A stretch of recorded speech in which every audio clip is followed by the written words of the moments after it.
some comments on private things. You want to pull up the I sent? The changes? Sure, well, I can just go, we can just talk about the highlights of it.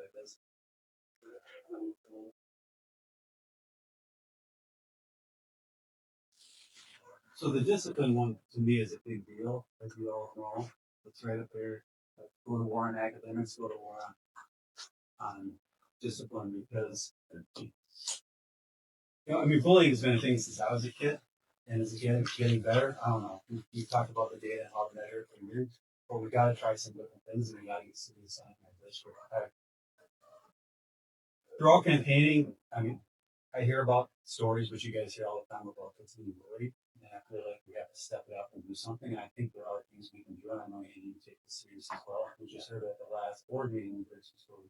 So I take those serious, and I think we have to have a discussion as a board, and if we feel this is something we need to target, how can we fix it? And work with the administration in doing that. And then we saw the survey come out, and the survey kind of validated the story that I'm hearing from students and parents, and the things that my spy inside the school comes home and tells me happens, right? And when I read the teacher survey, it really hit me hard because they had discipline, safety, and I can't remember what the third thing was, but it's basically the same. Because to me, discipline and safety go hand in hand, right?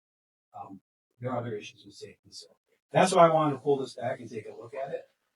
The things that I went through, and I only made like 5 changes to it. I think they're very, very high level governance that just set a board level tone of saying, look, we're taking this seriously. We want it to be consistent, equitable, and some type of escalating, which you already kind of have in there. But this just says, we're going to strive for consistency among schools. But I think I also left it high enough level where it doesn't say how to do it. Right? You can say, yes, we're going to have an escalating series of things, and you still develop what that is. Like these 5 things for this category, if it happens 3 times, we're going to bump them up.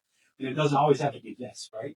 Teachers can still have a buffet of options that fit the student. So we're not looking to be totally rigid, just set high-level vision that, look, the board is taking it serious. We've heard the residents, we've heard teachers, and they're acting upon it. So that's my goal in doing some of this. And then and we can go through each change and we can talk about them, and you can let me know, Amy, because I know you're doing things that, and you're already addressing some of these in policy and whatnot. But the other thing is getting some of that data and reporting all that, so we're all aware of what's going on. Sure. So we're acting on the facts. But that's just why I wanted it to be pulled back. But I mean, I'd like to hear from you as well. But then I think we could go through the policy and just discuss what some of the concerns were. And you tell me what you think. And you want to put the draft up? What did you want for that? The draft I sent. Oh, I'm sorry. I thought you got. So the first thing that wasn't even on the draft, but I was reading it last night, because that's what I do on that days. But I was reading the purpose, and it says this policy is to ensure that students are aware and comply with the school district's expectations. I think we should talk about that as a committee, and maybe this needs to go to the board. I don't think that's what the purpose of it is. I think that's a secondary thing to let the students know what's accepted. But the purpose of any policy is to set direction at a high level, right? Set governance. It's probably parallel with MSBA. So a lot of the language probably come from that. And I do have, and as we discuss this, I don't want to keep rewriting everything because there's no use no use for me to keep writing things if the board doesn't agree on go that way. It takes a lot of time. Sure. Sure. I spend a lot of time writing things and we discuss it like, oh, we're not going to do that. So I do have a proposal that would be easy language for that, but it's not important. That's at this point. I think this was linked to your email. Is this the one you were talking about? Yep, it should have track changes on it, which don't happen until later in it. But I also was reading that I want to look at quickly in here is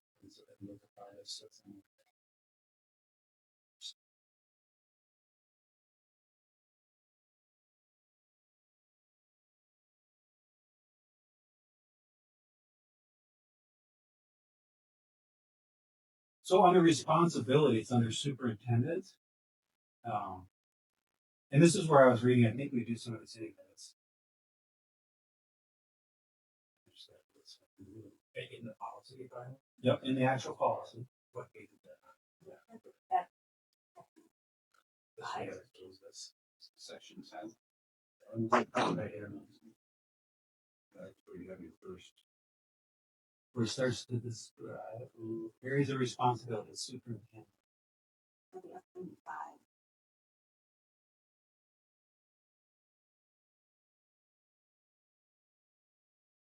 Yeah, 506 was changed a couple of times. 23 was changed, and then 24 was changed because of the legislature reversing some of the restrictions they put. So, students.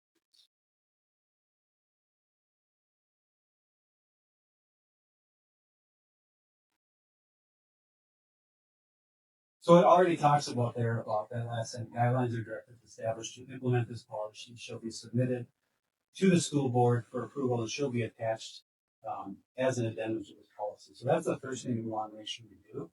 Because and we were talking about how other districts do this, because that makes a big deal in how we move forward and not be more accurate, I guess, in what we request, right? Because it saves some of the conference discussions we have today, because I have no idea what the answer is.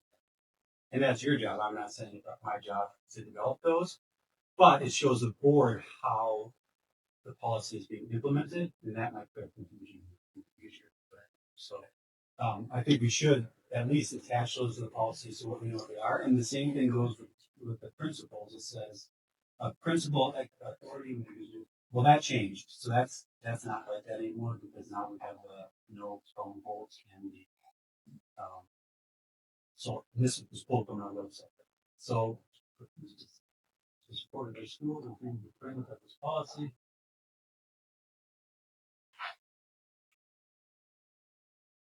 I can't remember what I read, but basically it says the same thing. That the principal is still at liberty to develop their own policy for school. Is that coming from you? Right. So, one of the questions I have is just, well, maybe I invited Dr. Rock just to get a little bit straight at where you started having this conversation. Just to recent discussions. Yeah, so this is one of the areas that certainly we work on all of them, right? We talk about exposures and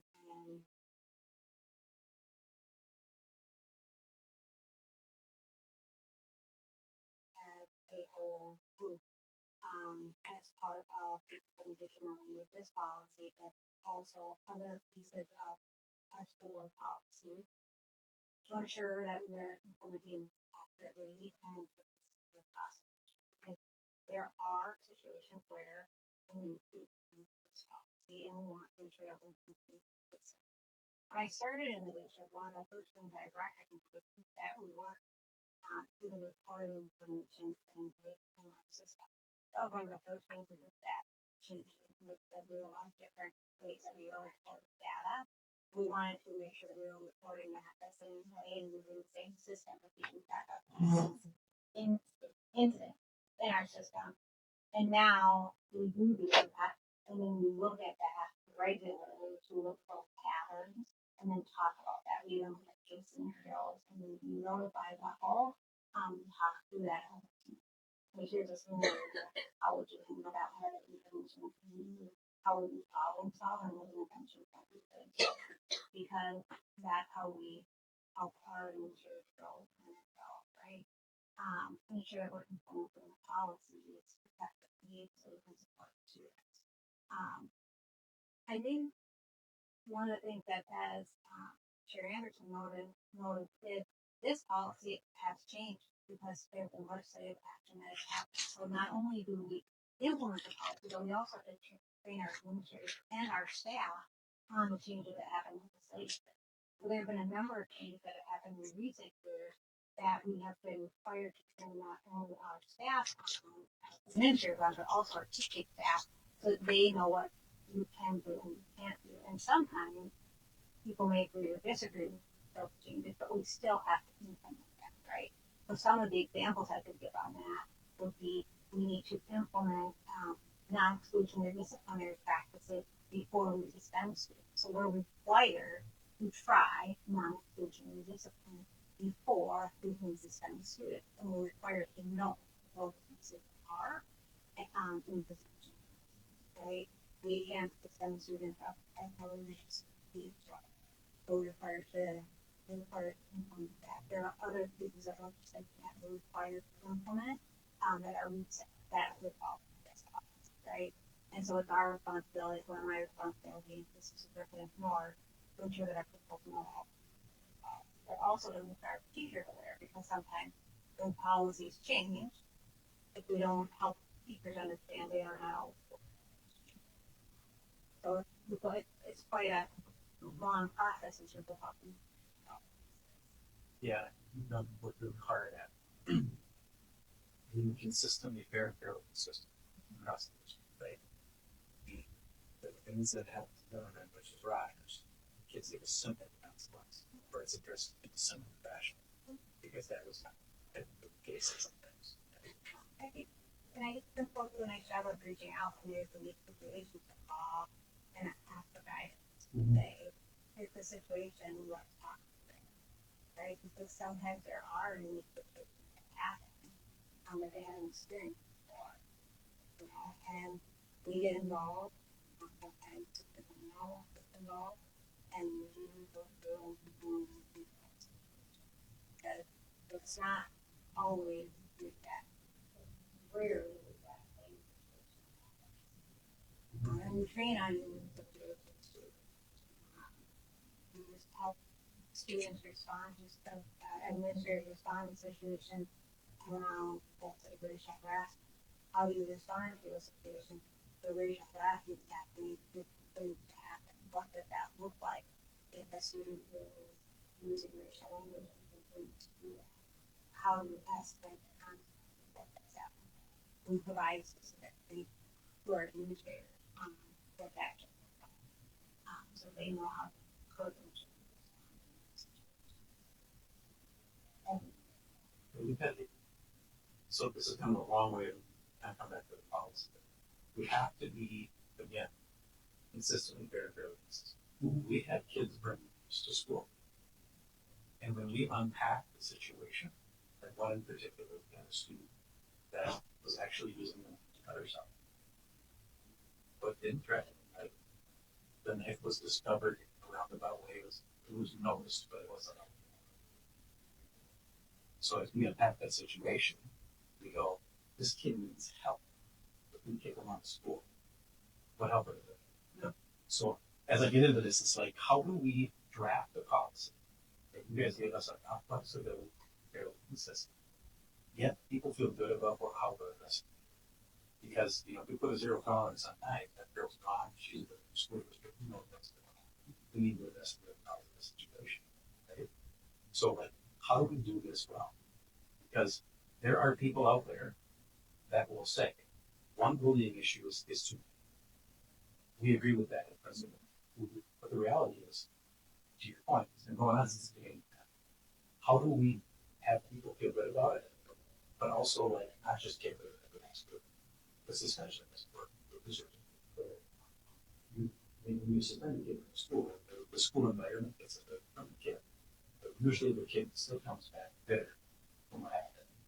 I mean, I've suspended kids in my principal, right, where they get a week off on the push. They come back and do a drill. Now they're buying their academics. So like, how do we find the balance here, saying the board believes we should toughen up on this thing. Okay, there's laws at play. And there's also the individual kid who would come. How do we do that? I believe MSBA sets out a policy that already gives us flexibility to do that. I think the board could tell us, we'd like to get some strategies for how that ends up. As I said with our last policy, I don't think we follow that. I think as the board comes together and says this is a concern of ours, and you give us an idea, give us an action plan. Totally. There's more data, we'll bring more data. Right? I just don't know. It feels, just to be straight with you, I don't, some of what you suggested, we go in there, feels like stumble blocks. Yeah. If we don't do it, then what? We don't bring data quarterly because we're focused on facility. What happens? What if the data looks really good for a year and you guys go, why are you covered? Now it's a policy. So that's, I guess, what I'm asking you. This is such human work that sometimes putting it in on paper and saying, thou shalt do this, feels a little bit like, oof, that's got to be number one priority for us to do nothing else with that at this point. To make sure we get that policy spot on. So just being real with you. I get you. And that's what the board needs to discuss on what is important to them, right? I would think discipline and safety is pretty high up there, but that's why let's just keep going through it and you can point those out because I'm maybe someone we should relax and but we can have that discussion. And that's all actually that I was looking at here. And first of all, I know you guys do a good job. No one wants people to be bullied, right? Sure. It's just we hear stories coming back and then we hear parents and it breaks your heart. I'm like, we can do better. We can always get better. I think we can. And I've said that since the first day we met. And then we were waiting for the survey to come out and I was like, that's what I needed. Okay, let's talk about Which is, I know it's not data. That's how people feel or are interpreting. Right. No. The actual data itself. The actual big bullet items where he said we scored the lowest. Yeah. But it wasn't the data also in the average range compared to the data across the distribution. Well, yeah, but everybody's low on bullying because, like I said, it's a problem everywhere. Kids are brutal to each other nowadays. What do we do to fix it? We got to change course a little bit, right? Right. And how much of that is going to happen to a school board policy versus a society?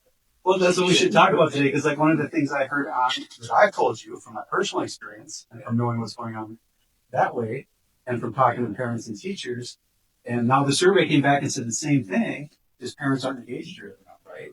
So maybe a policy, and maybe it doesn't have to be a policy, but that's where that first sentence, that first paragraph is. Maybe it's in SOP or operating procedure, which is attached, and we can have that discussion later. That's fine. But at what point should a parent be notified? That's the discussion we need to have. To me, and for what incidents, and that's where that matrix or something of that might help out to build some consistency. So if in one school, if they're kicked out of class that day and sent to the planning room, the parent is notified. But another student might be 5 times there, right? Or what were they kicked out for? Yeah. Just to make sure we're building consistency and engaging the parents too. And I know it's not always a solution to engage the parents, but we heard that it's not going to be a bad thing, right? But so like this, it says formulate the rules and regulations to enforce the policy subject to final school board approval. What does that mean? Does that mean that, does it just go with the upper sentence where it says the policies need to be attached to this so people are aware? So to me, I read this. How is this policy carried out in our school? Okay. That's what I. Okay. Do you feel different? Because I mean, really, the student handbook is an implementation of the policy. It's something we actually love and we joke about. Like, we better make sure those handbooks are aligned with policy, and because it's very easy to change. If this changes and the handbook doesn't, or the handbook changes and it's not aligned. Mm-hmm. Every time we make a handbook change, we're taking back to the board policy. Yeah. So to me, the handbook is sort of the principal's guidebook for how you're going to do. Gotcha. So and that's what the principal one says too, though, right? So that's what you're referring to, where it says To me, this responsibly and authority to formulate building rules. Because what I've learned is that I guess where's the play? We're looking for what you just said. Consistent but not consistent, flexible, right? So this is saying that the principals have the responsibility and authority to formulate their own rules and regulations necessary to enforce the policy in their own building. So board does the big picture, like 10,000 foot view, right? Yeah. We're gonna go to war on, and we want consistency and we want escalation. Let's say we gave that directive, and we want reports every year on numbers. Let's say. And you're going to say, all right, here's our overall policy, but you're going to leave some flexibility in there, right? For that as well. Yeah. And then the principal is going to, by the time it gets to the teacher, how much flexibility is left? But I think the principal conversation is going to have to be Dr. Rock to say, how do we believe as a system we should be handling behavior incidents? That's why we get a secondary handbook or a middle school as a handbook that goes across it. Those are discussions that are going to happen. And that's why we have those conversations to say, when we have incidents that happen, and are we handling them fairly consistently across our system, looking looking at context, right? Because there's no situation is always exactly the same. But in general, if something happened would have a similar outcome. And we don't want the outcome to be so vastly different that that makes sense. But we do have those conversations, and when there are high level incidents that happen at schools, academic schools for sure, I can say what the concepts are will stay similar, right? Like I end up in those conversations with people, or know how they respond in situations that involve in those conversations. Really involved in the low level conversation. If it's a high level incident, I'm involved in those conversations. I'm aware of what's happening, so I know what the consequences are, how we handle these forward. I have confidence that we can handle with consistency. All of our schools implement the DX framework that consistent expectations are system. Whether expectations are to teachers, right? What are their expectations in the classroom? All of the states in the cafeteria. And that's teaching of positive behavior, what we expect student behavior to look like in the classroom, in the hallway, when we run a lunchroom, in the media center. That those are taught at all of our schools, and with any of the schools that have system. That's certainly what you really see it in any of our buildings. That's a common expectation of our have that. We get it. That's what I did. One only 5 in the state. And I think a number of our schools have do that. That's schools. So that's another way that we have consistency in how we teach students behavior. It's not just about how we respond to misbehavior, it's how we teach the expectation of how we want students to behave in our school environment. That's a critical. This is about how we respond when students don't meet the expectation. But the missing piece of the conversation, how are our educators doing the excellent work that they do to teach students how to respond appropriately at school, right? It's a both. So that proactive is happening all the time. And I encourage you to do an amazing job at that. And then how do we respond if we do correction? And sometimes it's not always what some people want to say, but doing it right? Depending on what the situation is. Some of our films are very young, doesn't always have to be people or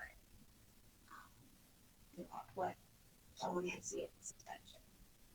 Sometimes it can be a short conversation that moves very well all the way through both grades.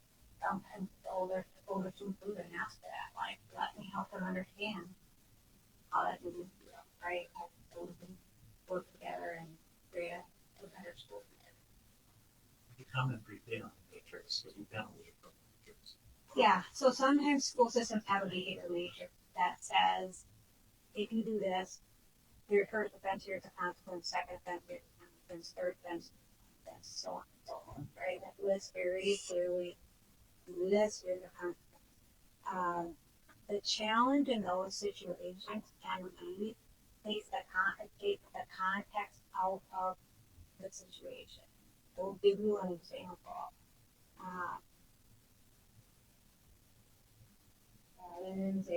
There was a situation that in the first year, it was assault and fighting rules students in South.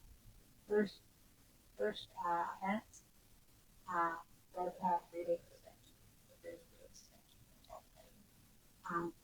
I consider assault and fighting very different. Fighting to me is usual. the kids engaged in really cool engaging together and assaulted 1 person. I don't think that could be the same. And with that a matrix like that, it takes away the context of the situation. What in that situation could be a very deliberate planned attack towards another student, right? The consequence in the matrix would be the same. It doesn't allow them to take the context into consideration.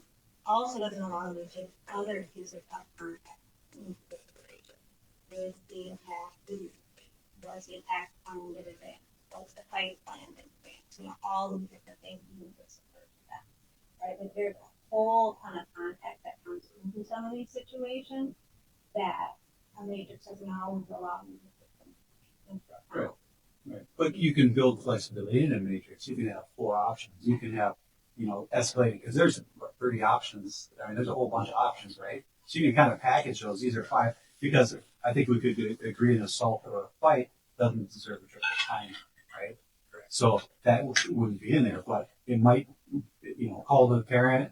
There might be 5 things that are more serious, and you start at a minimum here, and this is the maximum. So you could build flexibility. I mean, that's not what I would do. That's what you would do.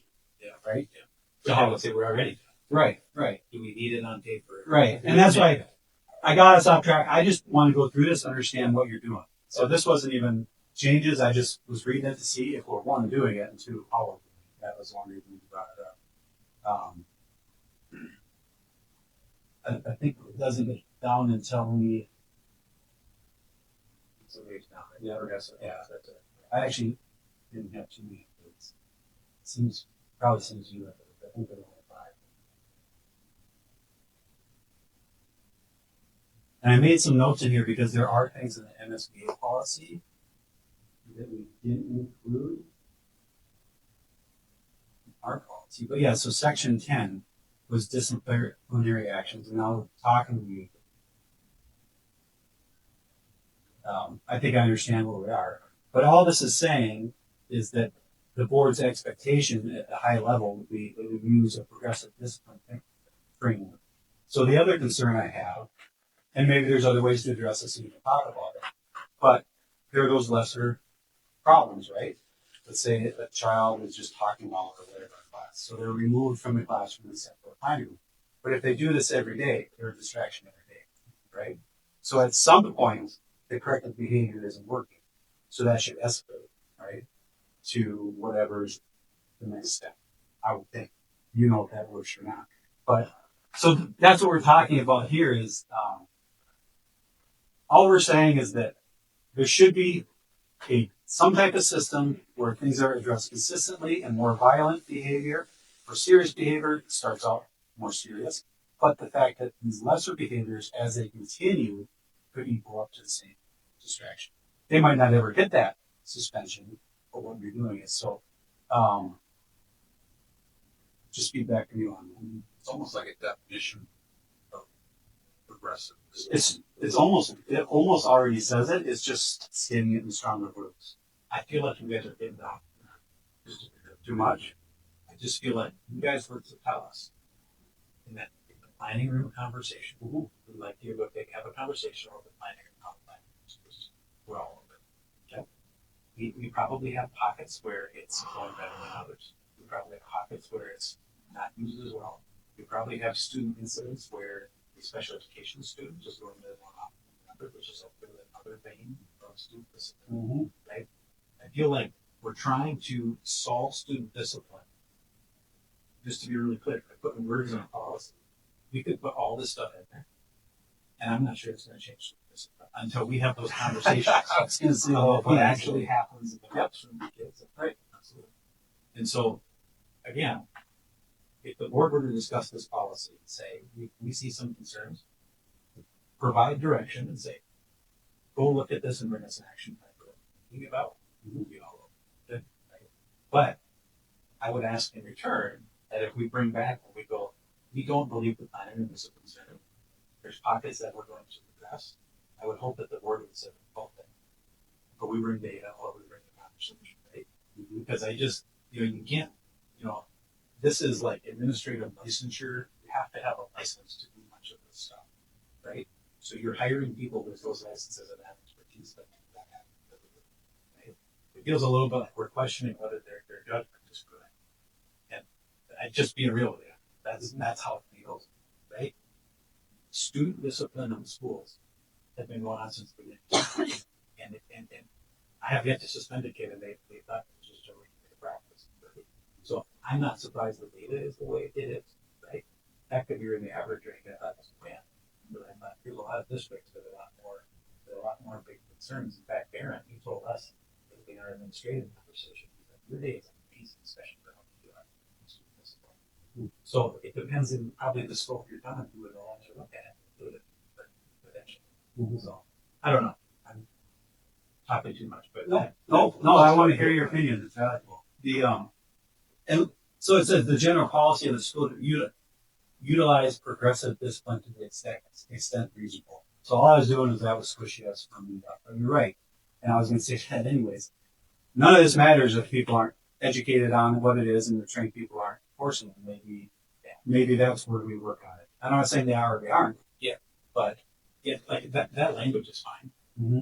I just, again, it's just going to take a lot. That is not going to change school discipline because that's really what we do. Right. It's going to have to be about the interaction. As we've talked, does the board like us to consider alternative to suspension program? Some districts opt with that. You get suspended from school, go to a program within the school district that works on you, works on your behavior, works on your academics. But those are conversations to have. Right? There are action things like that we can talk about. But this is a priority for it. Well, and that's what we should talk about, I guess, is maybe we need more conversations on what does the extent mean. I mean, if you're telling me you are doing progressive, and maybe there's some guidelines that go with this that we should go over, sure, maybe it doesn't need to be in policy. But generally, what I'm saying is, the policy sets the direction, then you do it. You don't go backwards, right? Usually you don't find out what the SOPs are and then build a policy to fit those. But I think this is an expectation of the community. I think it's an expectation of the board. If we don't need to change it, to move forward on it, I'm fine with that. John, what do you think? You've been quiet. I've been pondering this, that 6 kids in the district. 3, the probably straight A, never had a problem. 3 were a little bit more, and so you have to. What's the hard thing is tailoring discipline on a pursuit basis because context is everything. Sometimes we've heard people say, "Well, I want to know about every threat that comes out of a student." No. Well, my son has said I would bring my lightsaber and cut you in half. Is that a threat? It's really not. It's just somebody being stupid and saying a stupid thing. Because his imagination goes wild. And you have to ascertain between what's a real threat and what's a non-real threat. I mean, every school is going to be slightly different. Like you take Rogers, Zimmerman, different cultures. Take ALC school, is a little bit different too. So it's like, you don't want to tighten up things where handcuffs you, but that's what I'm pondering. Even in your example of that perceived threat or something, we would go down a whole threat assessment, right? We'd be asking those questions. Talk to the parents. Do they have access to weapons? Are they writing things, saying things, doing things online? Then we'd go down the school or right? That would be our response. If the answer is it's really not a threat, that would change how we react to it. The answer is they really are a threat. Then that ramps up significantly.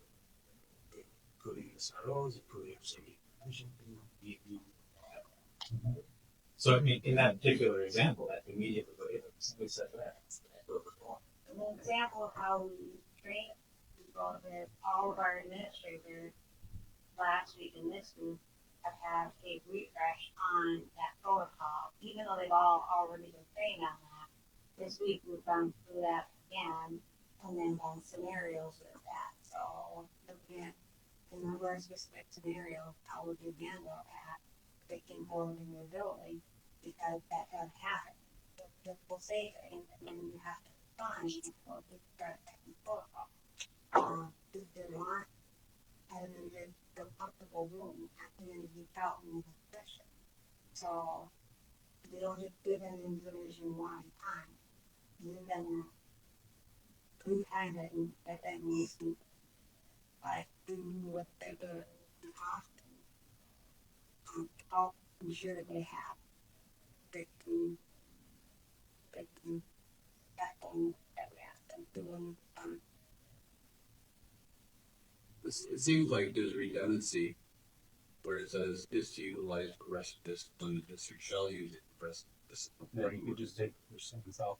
So, But you know what I'm saying, it's, there's redundancy there, but what if repeated violations, I mean, I get that, but it's all escalating the benches and the consequences, so even if you're special ed or non-special ed, there's a path that you're following. the other thing that's sometimes challenging with school discipline in our community is people don't know because we can't share what were the response in student discipline with kids. So when things happen, we can't share how it responded to the school system. We become parents what we're doing in that day. And so sometimes that can be challenging, that is challenging, because nobody knows. Teachers who are not, that no one doesn't have the right to have that information. The administrator knows, and others who have the right to know have the right to know. But other people don't know what exactly we're doing. Sure. And so then that may be why we feel we're not doing enough, even though the school is doing lots of different things. So sometimes when I'm asked a question, when you tell me what you're doing or how you're responding, how often big things are doing here. So part of my job to know what's happening, how we're responding in this situation. I know I would be happy setting people, and I feel confident that we have big culture, even though I can't share all of them. That is my responsibility to take this. But I can't tell you as so, and I think that that's sometimes hard for people, and that may make it feel like we're not doing enough to address the issue that we can't share what we get back. And sometimes it's over on there. There's nothing we can do about that. That's not the What do you think, Mike? I mean, well, we can move on from this because, so here's where I'm at. What your concerns, John, this doesn't do anything to hinder those. It doesn't take any professional judgment away. This doesn't take any judgment away from the teacher or your ability to all it does is say it's not going to be extent reasonable. It's going to be. That's all it says. But I don't have any problem with that. yeah, and I understanding where we're headed with discipline change. Yep. No. To me, that's a bigger conversation. Right. And I agree with what this says. So if let's just say we both at the MSDA, what would the board need to feel good about how we're handling discipline? And even, where would you like to see us focus our energy? Well, that's what we're getting, and I didn't want to do the cart before the horse. Part of going through this was to hear your responses so I could learn what your responses to my concerns were. Sure. But then after that, that's what I was going to say at the end. It's all right. We've heard from teachers. We've heard from people. What are we doing? And what needs to be in policy and what doesn't. So that was the conversation I hope to have. We might not have that tonight because we don't have time. But all I wanted to do tonight is just to understand your thoughts on some of it, because we never had that discussion. I said, hey, here's some things I think would help to address some of the concerns I've heard. If we put it in policy, some belong in policy, some doesn't. Like the next one, I'm surprised it's even there, because to me it doesn't belong in policy. So you can just sit on that other one. We can have on the top one. Okay. Yeah. No, we can have that discussion later. Okay. Once we learn what's going on. Okay. I just wanted to know where we're coming from. Yep. Yep. So B, under where it talks about 10 days, obviously this jumped out under 11A B. So 11B. Okay. So it says that a student's removed from class more than 10 times in school year, the school district shall notify the parent if they're again. That seems, one, it's kind of interesting how we're talking about how policy shouldn't get into specifics, but here we do. Right? And this is MSBA policy. And then 10 to me seems like a lot. I think that's what we've heard. So maybe it doesn't need to be in policy, maybe it does, but I guess my request to you would be that we discuss when a parent should be notified, because I think it should be every time. If they're removed from class, it means they're disruptive, right? I would want to know if my daughter went to whatever it was, even if it was just to go burn off some energy. I think I would want to know. But that's another discussion I think we should be having. Should we change in policy or not? I'm only here what you guys think. What is notification? Right. Well, we could define that. Yeah. I mean, and believe me, I pulled that up. I'm like, then how much do we do in policy? Do we say how do you have to notify? Is it a phone call? Is it a referral? I didn't want to define that. I wanted to leave that up to you, because that is definitely bad. How you notify is up to you. And even maybe it says attempt to notify. This is what you can't get a hold of them. They say they didn't read the email. But none of that needs to be in there. All that needs to, at the board level, we're just keeping this high level. What's the expectation? The expectation is that parents know sooner. And that's all I'm trying to accomplish today. Is we need to have a discussion that parents know sooner. Because we've heard it from parents. And how we accomplish that, I'm fine. I'm flexible. So, and we don't have to solve it today. I just want to explain what's going on that. Do you know where the 10 came from? I don't. I don't know if that's we have that in statute somewhere. I could check off the back of my head. That might be a Terry Mile question. You know. Yeah. Tell me about reentry plans. Well, before we leave that, I would be shocked if we have a kid that's been removed 10 times. I would be shocked. Like, between the teacher calling home at the elementary or middle school and the administration, calling home, that would be shocked. Right. But I could see a situation where, hey, wait in the hallway, I'm not going to talk to you in class, or something like that. Right. Okay, and we would call home at them to kind of the class. But by the time that's 10 times, it would be shocking. But if that was 3 times, That's good to hear. I mean, I never say never. But Well, and that's what we'll get to at the very end here is also, to your point, like how are we tracking data? I know you said you implemented it and there were some gaps a few years ago you plugged the holes on. But then how often does the board want to report on that? How much time would it take? And so we know. And some of it's with building it's students and teachers are all involved in the same thing, because it's not just the discipline, it's the safety and building that culture where students want to be there to learn. They feel safe. Because they don't feel safe, they can't learn. You know that. I don't even say it. Yeah. But it's the culture of the staff too. It's not always about pay, right? It's that they're valued and they're safe and that they feel supported by the administration and the board. You know, I've done a lot of talking with teachers even in other districts, and that you know, I remove a kid from class, they get a pep talk, hooked right back in. That doesn't make the teacher feel supported, right? Yeah. They need that admin to know they've got their back, and the board has their back. So that's a discussion for later. yeah, and as I mentioned, right, I mean, this is human. Mm-hmm. And you know, sometimes it doesn't go the same everywhere. So there are pockets of that pockets where we know that there are issues that are similar to those where we're having those conversations. Again, we're not out there blasting up rooftops, but there are some things that we are addressing in our system that we talked about, right? And I think the advantage of the survey is it gave site data for sure. So we can hone in where, you know what I'm saying? Absolutely. For sure. The whole board didn't see the site data, and then he said we're not going to share that because that'd be too specific. But the nice thing is you have the data For sure. and the corrective action is taken now. Numbers will follow. Next. I will tell you this from my own perspective. I think that every district could make progress in student discipline, and I think it goes better here. I really do. I'm not perfect. I'm not going to say it can't make improvements if the problems can't. I really think it goes better. Yeah, keep going. You don't even need to do F because I know the answer. Carrie answered a little bit of it already. My whole thing was here is, and I know you guys are doing something, but we only talk about reentry planning for situations 1 through 4. Again, it's not to escalate it. If they've been removed 10 times, is what we're doing working? It should either escalate or why don't you do a reentry plan or something like that. But from what I've been hearing, we do. It's just not in writing. And at here, it might be an SOP.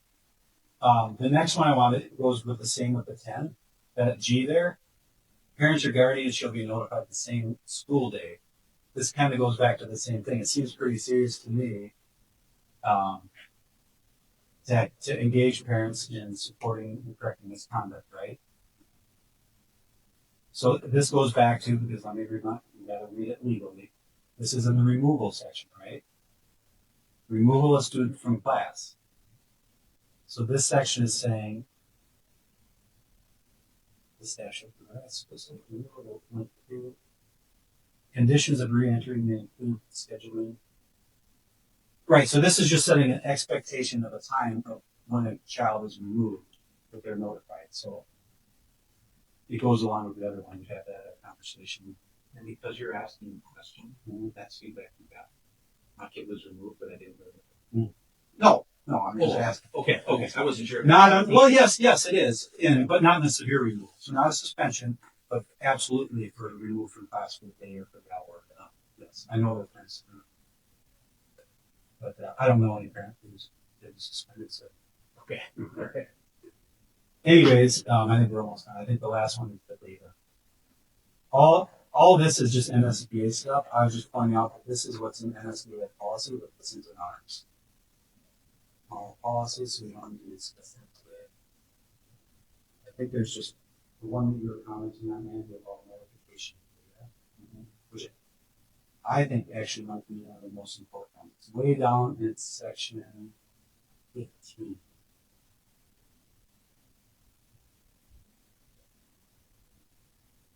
Right there. So this is just making sure that we document. And I think maybe we're both on the same page with this anyways, because when we talk about what's being documented and what's not and why.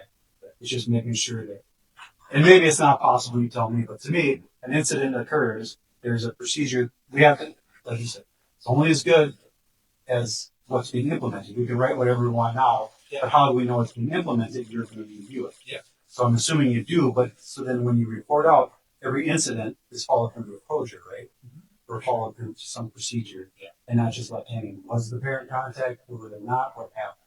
Yeah. So all I was trying here is to assure up that the expectation is that if there's a disciplinary action that's reported and not just written down that something happened, what was done to correct it, so that you as a professional and parent can review that to make sure what you want on this unit. Yeah, I think in the there's inconsistencies in practice sometimes, right? If you're documenting positive things, right? And some schools do that, right? Is that considered a behavior incident? Right. Well, no, it has to be defined more. And that would be your And definition. that's where I think Dr. Rock and the part they have those conversations. If you're documenting this way, this side of that way, what's working here? What's not? Why is it that way? Isn't it like it looks like, well, there's no response to this data. Well, I'm just wondering, is it a positive referral? So there's some nuances in the data. We haven't defined what an incident is. Incidents could vary. And suspensions, expulsions, all that has to be reported to the state. There's a full report system for that goes in the process. It's the other stuff that happens. I think we do a nice job because we want the data to say how it's like. That would be part of site goals. Yeah, they have that as part of their specific action plan, and that's why we pull the data so that not they want it back.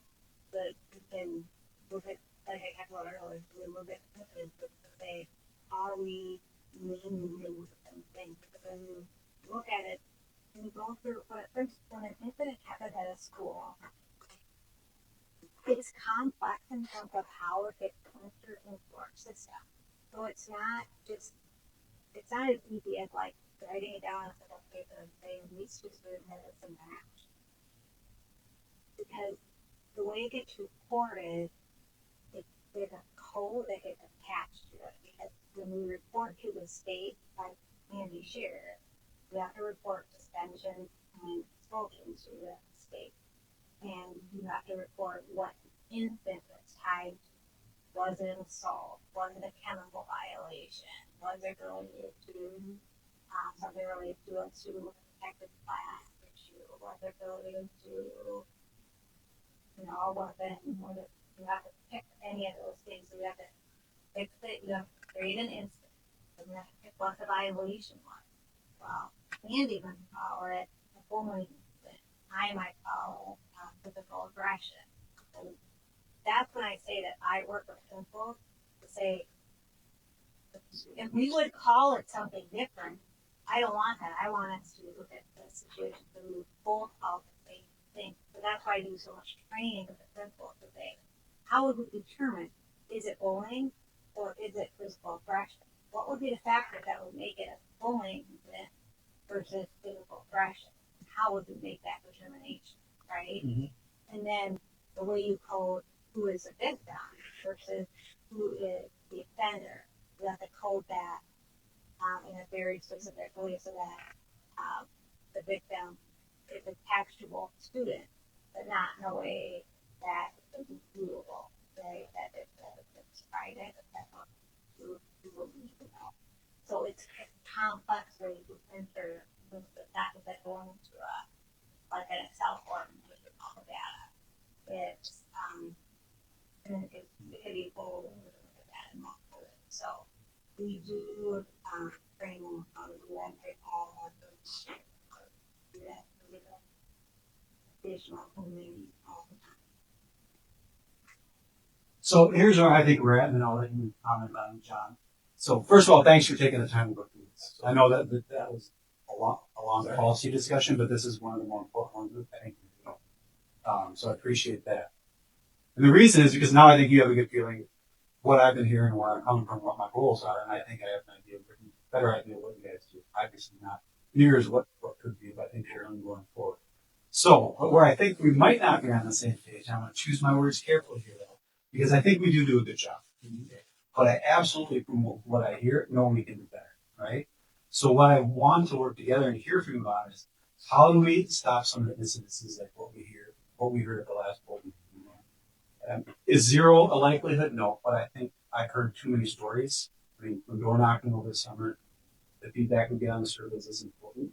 I think this absolutely has to be focused for you and make schools safer. I know there's kids who won't go to the bathroom because they're scared of going to the bathrooms. That's a story I've heard more than once. And just,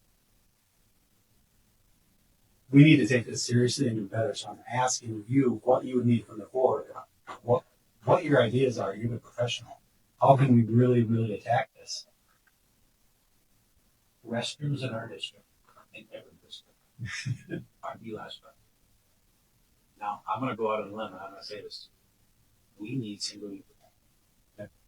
That will be spun as a transgender movement. Right? It does help that. Let's be clear. But the vast majority of our student discipline issues in middle school and high school relate to that. Okay? If we took a facility project with several $1 million, but it would be really expensive. All the fun. Several $1 million. That would solve a lot of student discipline issues. They're hidden on camera. You've probably seen those across the state. All of the individual bathrooms for the wash area on camera. It's all. But that will get brought forward, and that story will get twisted. And ways. Which we as a board back you on. The money is a different thing. We don't have a lot of money. Well, you know, we have that conversation. Right. But and there are other things then.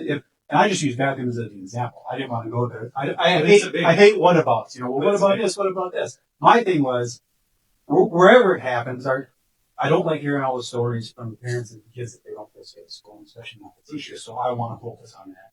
So I want ideas from you on what we can do better. Maybe it's carts, teachers on carts, like one of your schools already does. Teachers in the hallway close by the bathroom where they can monitor. Maybe it's certain times of day. Maybe we don't do a bathroom renovation project. Maybe it's hiring staff project. Just someone who can, after lunch. I know lunchtime's a big problem in the bathroom, right? That's some of the drugs and things here. So we don't have to solve it here tonight, but How do we bring recommendations forward to you on that stuff? without sounding like we're. What do you mean? We have less administrators in this district than most schools. I'm by like down. So if we want to tackle some of these things, that may take a staff members. Right? It may doesn't have to be administrators, but people that are going to support some efforts. Right? So those are conversations that we're always cautious about because we bring it forward and it looks like, well, they just want more administrators. We get the picture of the thing of that we're spending all this money on administration. But if you look at our data over time, it's actually less than places, right? I mean, some of our middle schools and elementaries the size that they are, other districts locally would have assistant principals and students that they would staff up and support. But when we have administrators, it's not. And the people go with them that so it's hard to have this conversation without us going, oh, it's just a staff and learning issue. You don't want to package it that way. That's not, I think the bathrooms are good ones. That take a lot of money to solve that. So that's a Well, it should be designed into new facilities absolutely. and remodel new facilities for sure. Because I mean, thinking back on my high school years, the bathroom was the most dangerous place. This is back in the 70s. I think the problem though is, like we look at our high school, like she was just do this all those things. You have to upgrade the plumbing floor all the way down. Oh, absolutely. So pull out the entire floor and all across the floor. I mean, it's millions. It might be worth it if this is a project. Well, maybe it's just letting, and if you notice, most of this in here wasn't changing what you told me already. Yeah. That's why I wasn't worried about downstream. It's just saying, it's sending the message that, look, the board is taking this serious, so now we're taking it serious. It's supposed to be us supporting you. So you can say, look, we're taking this serious. If a teacher gets cussed at, it's not okay. You know what happens? That's my little spy has told me, right? If the F-bomb drops at the principal or teacher, that's serious because that leads to other behaviors, right? So that needs to be addressed right away. So maybe it's just letting the staff know, look, it's coming from the top down. This isn't being tolerated. That's it. And that to me is the conversation that the board should have. What you guys pay attention to, we pay attention to, principals pay attention to, teachers and everybody else pay attention to. That's how it works, right? So if you come to us and say, we're moving, whatever language we choose, MSBA's or that's when I read your language, we weren't opposed to it. It quickly went, what does that mean? Right. So, however we choose to do that, you guys can look at us and say, let's put people on notice for their responsibilities. We want to make that, and we want to do what we said. That's legit. And perfectly aligned with how we see it going. Well, then my goal was no. But it's not just me, right? The board. And that's why I was like in policy, because that goes to the board. Because it can't just be my idea. I know there's other board members who feel the same way, but the way you have to do it then is say, look, is this what everybody feels we want? And that's what the committee supposed to discuss. I've heard bathroom comments from a lot of schools. So it's just, like I know somebody's bathroom closed. That was because of that. It's I wonder if we get a variance on close to close for maintenance. So my question to get this done with that is, do we need to put this in to support you to get the message from the board and have the board pull for it? Or if we leave it as is, what's the solution moving forward to make sure that, to get board input that this is what we want? So one of the areas that's important. So at the work session coming up, we're talking about, will this make it to the priority list? My answering your question with a question. Yeah. But like, where does this fall in the priority? Because we would want clear direction from the board to say, we believe this is a big enough deal. Now, it's a big enough deal for us too. We feel it's really going well, but we're happy to ramp up efforts, ramp up training, ramp up whatever we have to do. If the board said, top 5 priority, whatever, where do you think that fits? We don't have to answer that later. Right. That's probably the word section.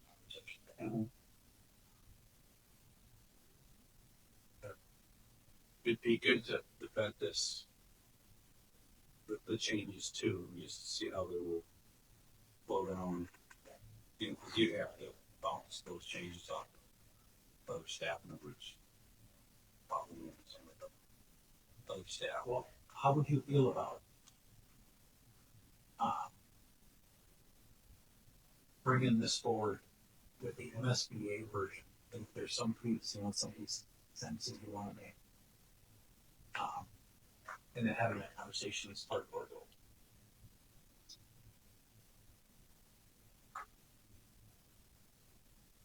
Is that not enough? Is it? Well, we'll see. I mean, this comes up every year, so Yeah. we've had a discussion now, which is my priority. Yeah. Is to get it out and get to talk about.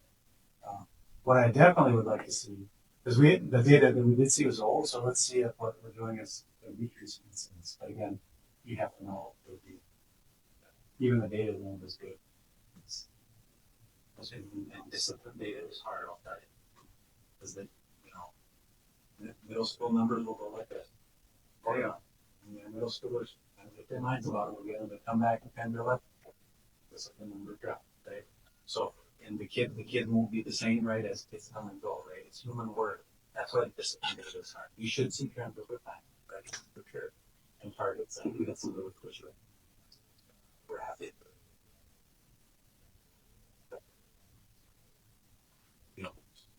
It's kind of like my son was saying somebody called him pejorative, and asked him, I said, "Well, you were acting that way." He kind of smiles. It's like, well, with middle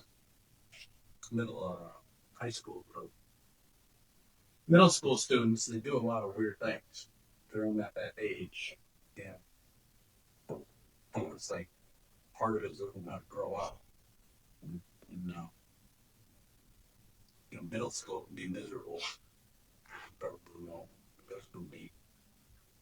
But how to give you all the tools you need, and what changes. I'm just trying to think. The changes that I see, Mike, they don't look bad.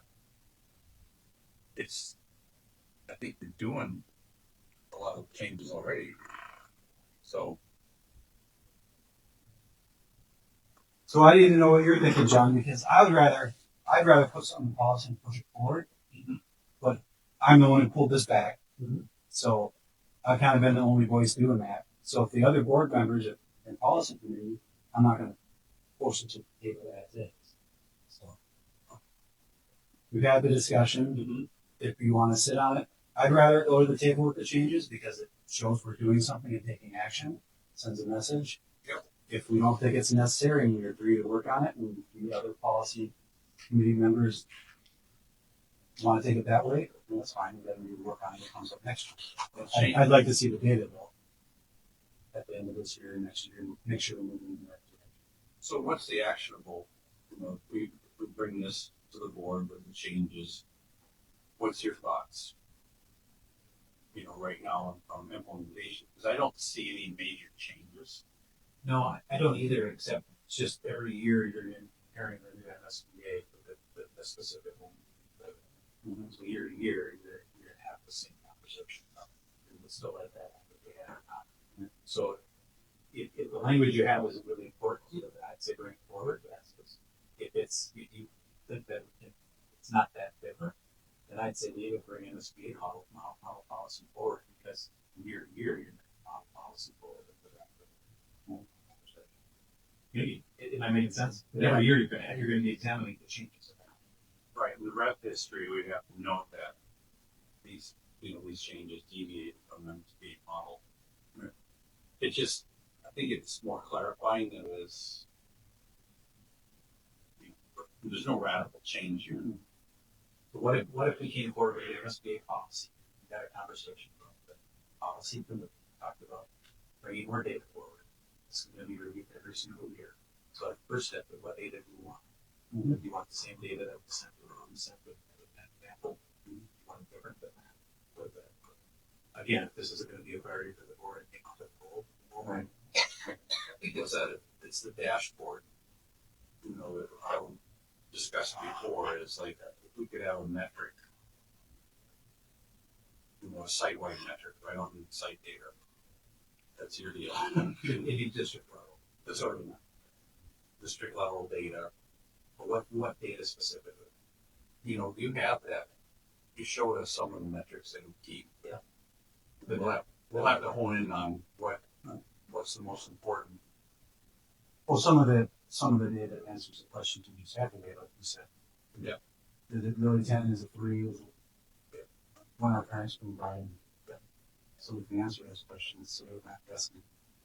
And I think 10 is like the max number, but you do that, in my experience, you call us before that. We got a lot of calls. Well, I didn't get very many calls on the first round of bids, but you know, like, We probably, the data probably currently is draft for an office specific referral. Like, this was the referral and a check mark for a phone call. Mhm. It's probably not, depending on the level, it's probably not that easy to say that. You have 25 referrals and you have 25 phone calls home. That's probably not data that would access the package. it might be some kid does something stupid or says something mean, and you bring him into the office and you want me to call your folks. Or let's call your folks together. Yeah. Right? They love that. It doesn't. So either way, it's going to be discussed a little bit at the board table, so people understand. I'm guessing and we can talk all of that other stuff because the other information is some of the what's not attached, some of the things we talked about, what we are in the procedure policies for sure. Maybe, as you said, maybe that's where the strengthening up comes. What would you like to do? I'll go with the will of the board on this. So what I heard, and I know that Shane was ready to pass it last time. No, I think your changes are fine. If we're doing on SBA, that's fine too. I'm really indifferent because we're already doing. I think your changes clarify things. You know, it kind of put some clarity. Well, I would say leave amendments in for board says, Okay. as long as it's not causing any problems. If you think there's a problem, speak now. Do you think there's something we should pull back? Because the last thing we want to do is give them more work. When you make policy changes, it will create rewrite. We will have to go have conversations with the Well, we want a ripple. In some ways, it's good. Yeah. I was just going to say, some ways it's like the board meeting thing. Right? Like I said again, I'm not sure you have to do this to the heck of it, but it's up to you. I hear you.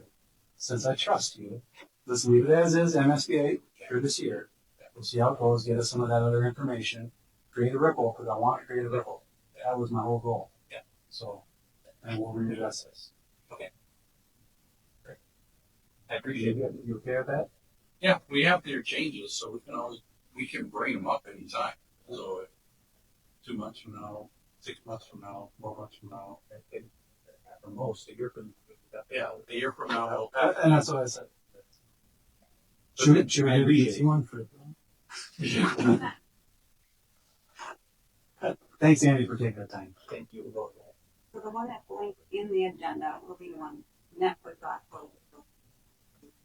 You'll have the preliminary screens. Yeah. On what, That was really the only change. on the highlight. Oh, that makes sense.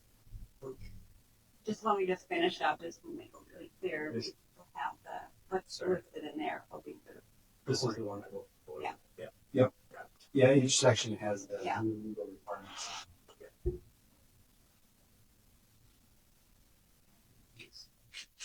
So do you want to go one by one through these? Yeah, let's just go through mine.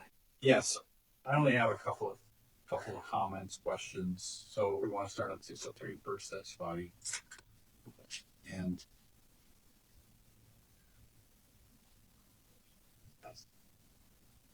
go down to 4A. You know, when the school board establishes the advisory committee, explain how you're doing that today. What that looks like. Okay. So we have an advisory committee and it has representative equal representation from three parts of the district that has community member, teacher, and I believe there's one other representative.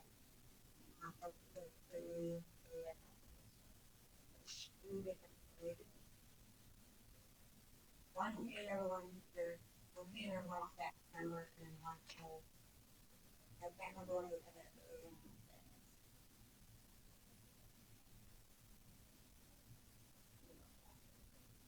So I'd say the reality is there's a committee that's good.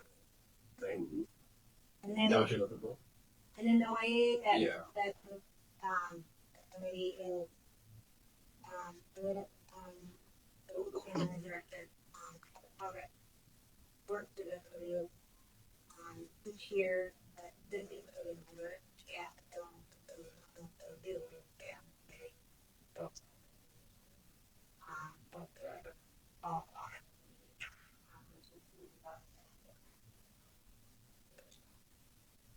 teachers, parents, staff.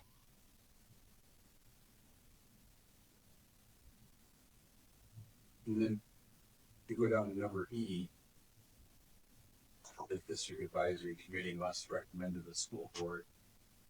And if you look at all those bullet points, I remember we haven't had any curriculum brought to the board in the last 2 years, so I'm not really. We talk about running that even as soon as you pick that up. Okay. So that the board can see the choices that we've talked about, but we would be seeking approval of the choice. Okay. Right. So we'll have a pilot 2, and the one choice would be draft wording as a part of that conversation. So that would be part of the new conversation, the new. Yeah. So that ordering can happen, training can happen. Right. Let's do it now.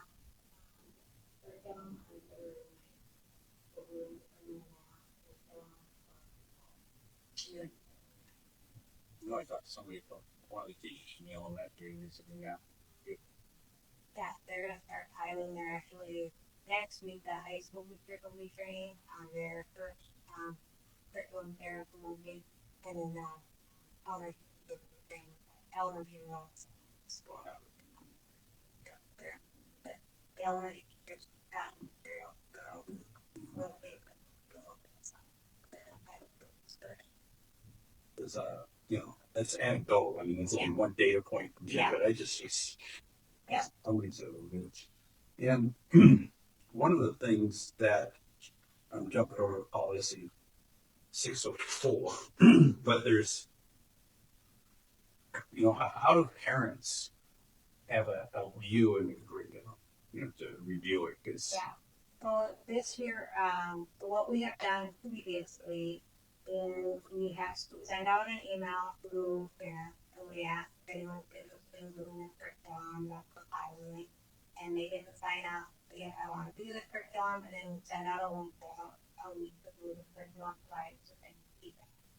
So we've done that over the past 2 or 3 years with hands and rules, and sort of that we and then looking at that. We will continue that with the math system. Then we will also have a committee and see it by there. So we will set up here in person. We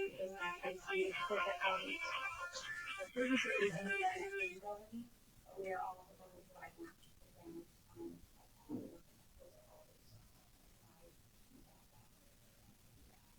because right now it's yeah, and that's pretty common because these are proprietary resources. Like, so even the fact that they are giving us to move their resources with anyone in our community that wants to see them, that is actually very generous of them because this is their product that people have to buy. The fact that they are allowing anyone in our community to do that for a week is actually very, very generous, right? People would actually purchase anything.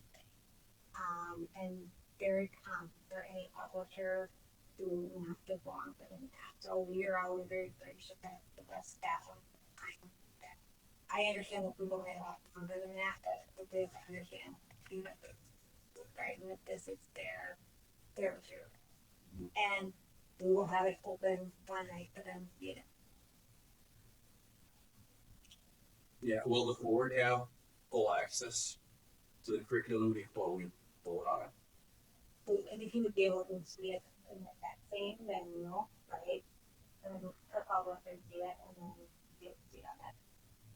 So the board, if you'd have access to see it, right? If I sit on all, I'll put all three. Yeah, because I oversee. But I think it would be important for the board to have a view of that curriculum outside of a one-week window. Well, that's gonna be a problem. Right? We're gonna get that people say, talk to you. Is that those? Yeah. I would say that the board would probably, when it comes up for approval, where we say, yeah, this is all good, let's go. The curriculum supplier should give us view to that, because you would have a view into that, right? Wouldn't you rely on the recommendation? Yeah. But wouldn't that be the board's? Wouldn't that be the board's members? The questions and say, hey, let me think of this, ask questions. Does it really want to dive involved or all the I'm not saying we would, but we should have access to it. You know what I'm saying? If 1 week would be really limiting, because there's a lot of stuff there. Because I remember when I was looking at curriculum years ago on one job, we go in there and oh my gosh, this thing is like how deep. There's no way you can adjust that.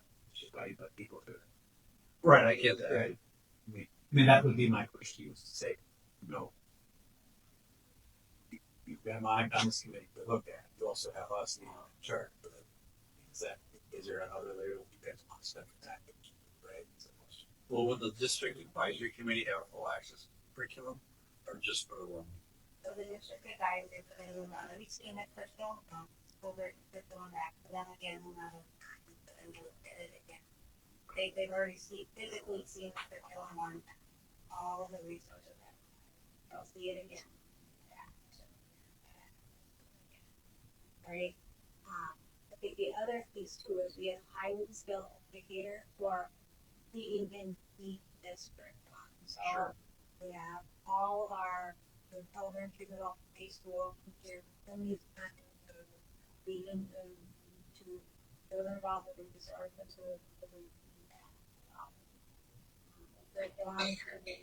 also all absolutely what you're saying now is true. The curriculum is complex and there are a lot of different components to it. So if they are experts in their field, they understand it's not just a resource, it's does the resource allow us to meet the Minnesota state standard? Because a resource is one, so be charged with the meeting the Minnesota state standard. And so sometimes a resource can exist and be anything, but it doesn't actually meet the Minnesota state standard. So that's what our educators are the ones that help us determine. Will this resource meet the Minnesota state standard? And sometimes the thing, but the answer to that question is no. Even if it says it on the bill. Even if it says on the cover, it doesn't mean it. It's all like the teachers that are on this business at 2 years old early, really digging in, figuring it all through, and really assessing and that to resolve it. The department that they're moving through, they have a good understanding of that. It's really something nutrition that they do at police and not do it. And they're really excited by it. And I know that they will do it. The research after that. So I understand the desire to want. See, to get back to your question, so I'm feeling like the board is going to have it. What is that?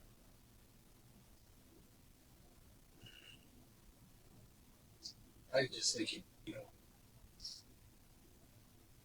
with Jenny comes out and then Burpee, but not everyone will have the time to do that. You could spend 20 hours. That's easy digging through that. And I'm not, don't get me wrong, I trust staff, but it's just like it's one of those things like the omnibus bill. You gotta pass it to know what's in it. My one of the bill, I think that people are in for one of the bill. Okay.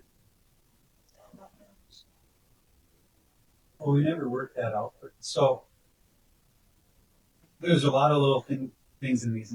Is this exact MSBA language, or is some of these some of this is 603, 604, and 606?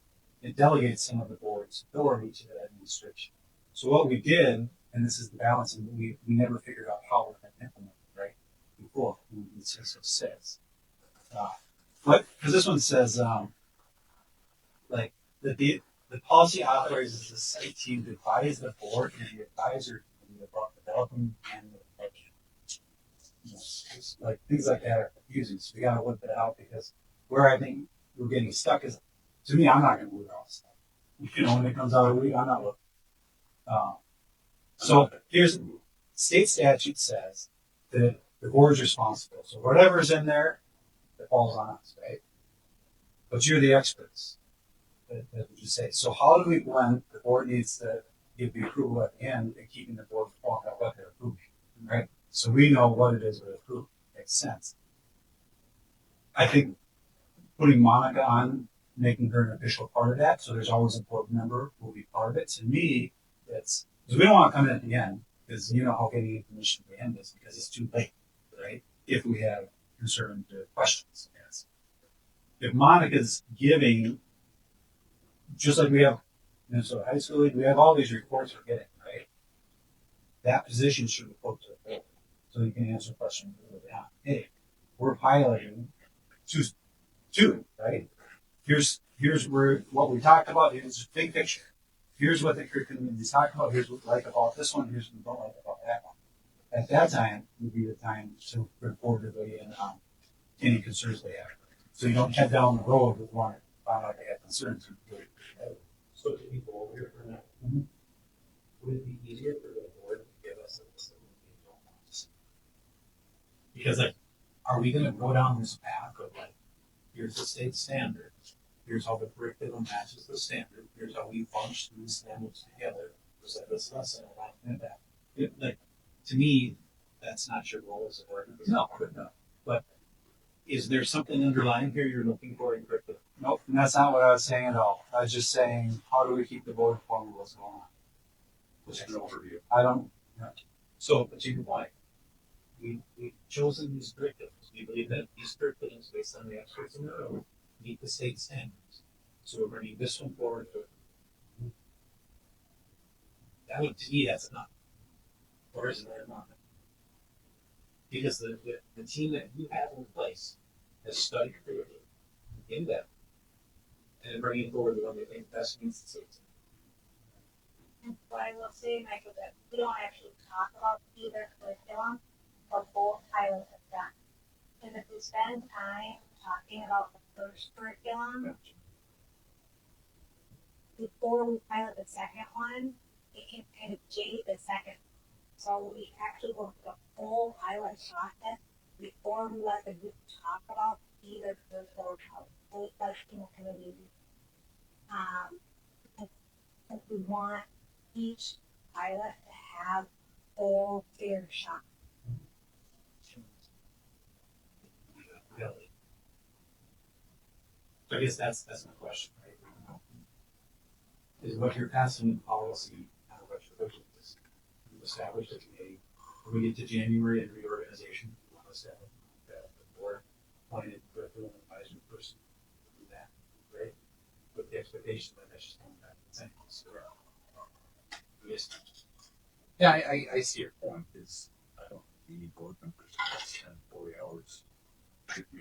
Better things to do. It's one of those things. We're approving something.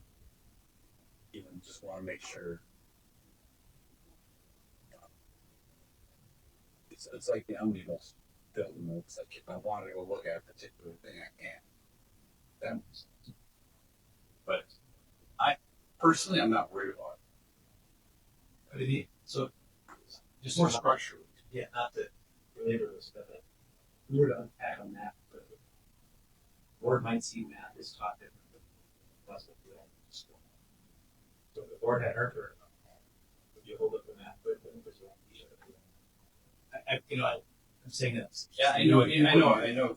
But I mean, that is that is the question. I suffer the way they do some of the linear algebra now. It's like, no, that's not how I did it. And so, I get your point. It's good enough. Thank you. Any comments? No, I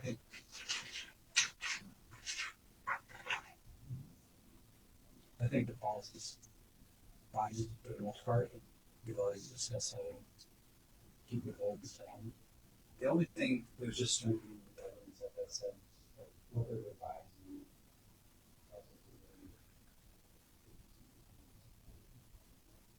The only thing I was thinking about 604, and I apologize, I would work on this afternoon, add more definitions. And all the definitions come from state statute or policy 601. I can do a copy of that. So it's just an adding a definition section. Because when we use terms for clarity in the future, you'll find nothing I don't think. Okay. I can send you the copy out of this. I just said it. Yeah. So these are the ones out of 601. 601 in the statute. So I put notes on there. So where those definitions are from. I think it's important in policies to define terms that they're not widely used, so that's not a big deal. I would just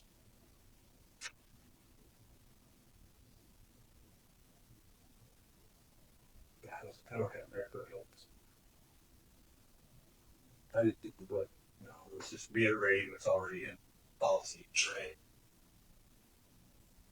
It's nice though when you have a document like this. I wonder what that means. You can go right to the definition page. The etymology. Everything is changing these days. So clear definition of it. Everything else looked fine to me. What Mike do you have? 603 or 604.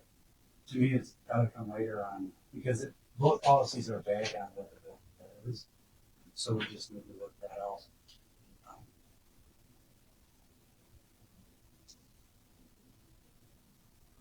What the expectations are on the board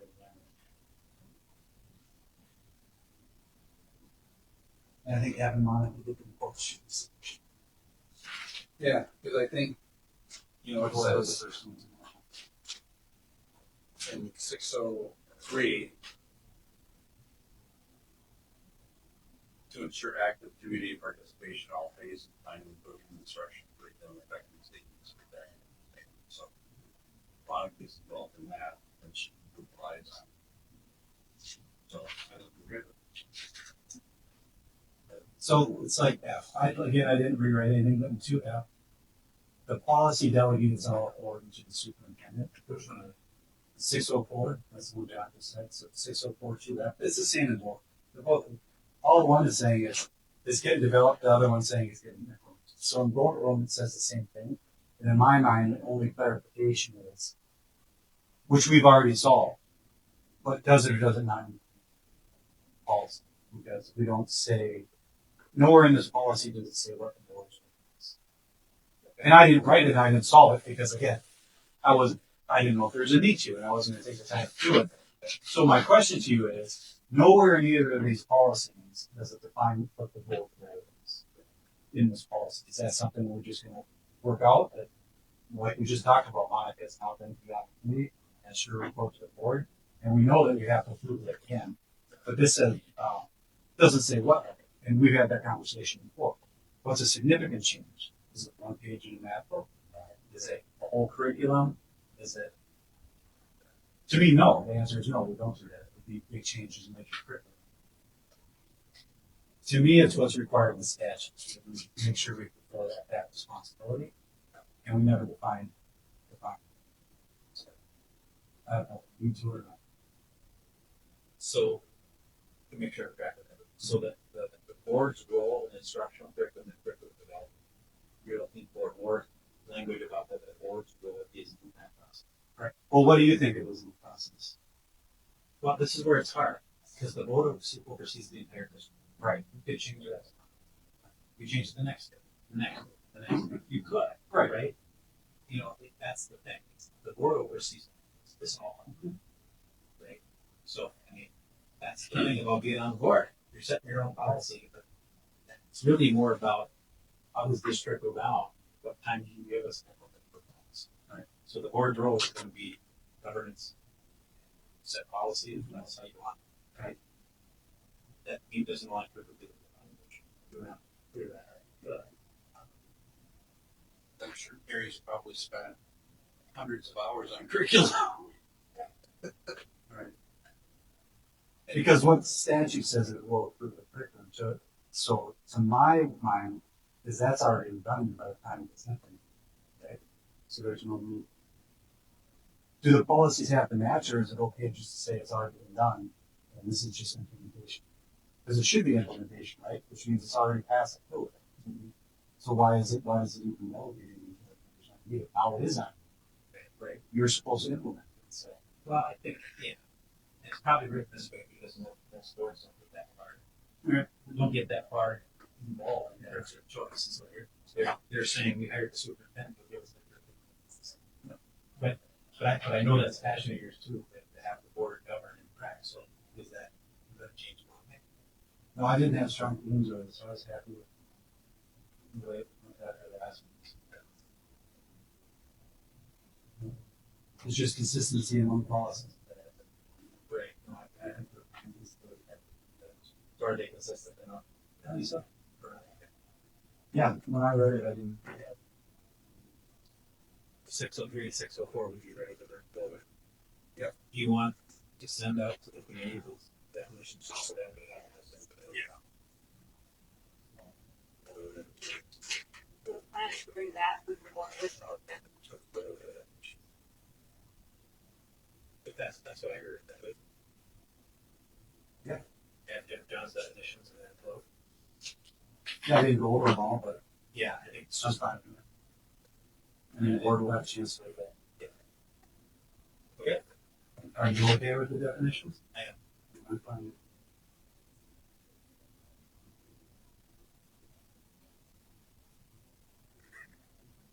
So, even the two.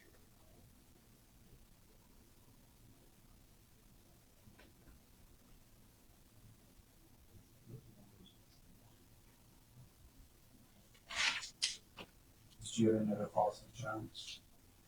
No, everything else is good to me. There was a couple of other questions. Issue with you pull up 608. So I have a question on this policy because I was doing some research on it. And the language where it talks about how we implement, let's see if that wrote down the right one. It talks about the DCYF versus the MDE. So I think the way we word it here, and I can get you the exact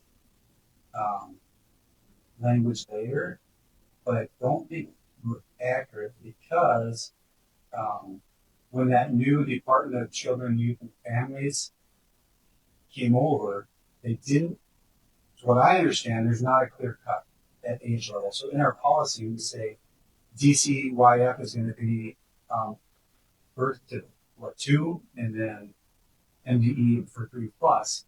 But what I was reading is that it's not cut and dry. But some of the MDE, all of the MDE's responsibilities didn't go to this new department. So we can't make it cut and dry the way we're doing policy. What we need to say is actually something along the line is we're going to follow both MDE and the new department as happened. We shouldn't word it and throw it at this. Maybe what I'll do is I'll send a note to tomorrow. Sure. Yeah. Get this and ask them for clarification. Yeah. There is no question. That's the issue. You highlighted the issue. For sure. So I put it in just to make sure. I put it into AI to see if I was reading it correctly, and it says that it's accurate because the DCYF has responsibility for some children ages 3 to 5 for early learning program called MBE still governs special education in K through 12. So that the policy is kind of messy. Right. So, I mean, I actually read this and I thought, am I reading this right? And I put it in there. I'm like, am I reading that right? And it's like, yeah. Just talk about this last week. We did, yeah. Okay. It's messy. So I don't think this one's ready to go yet. And we need others look at it. Yeah, or I think that we're going to Jerry to say what's MSBA's response there. Because I would guess that we're not the first one to ask that question. We can vote and see. Yeah.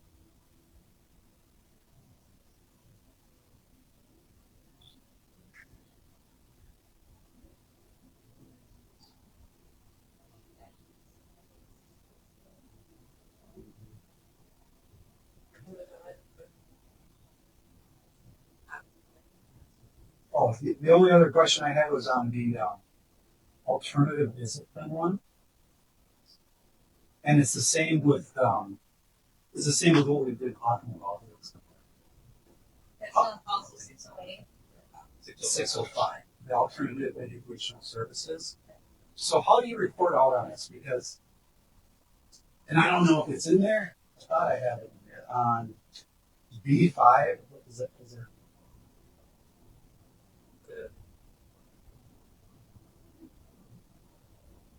The responsibility under responsibilities. It's the responsibilities to identify, remove it, and it was. So here's my question on this policy: is how do we know if it's being effective, right? And is there ever a reporting mechanism?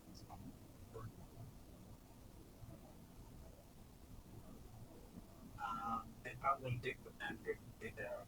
So I didn't. I was reading across. I'm not trying to surprise you. yeah, But and we can pass it as is. I just had a question on that. Because, like we have these policies that are going in, but are they being effective? And what needs to change? So that's what I was thinking. The responsibility of American implement this. It's just a question on is what we're doing being effective and how are we measuring that?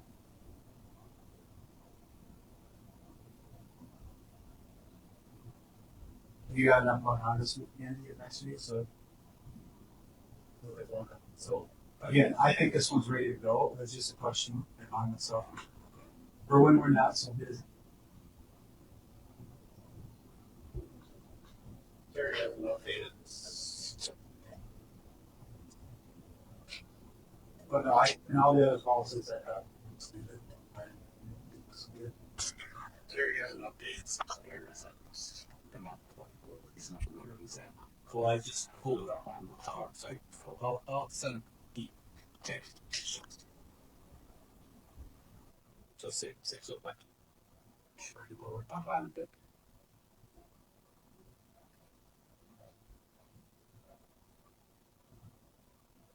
It's hard to be.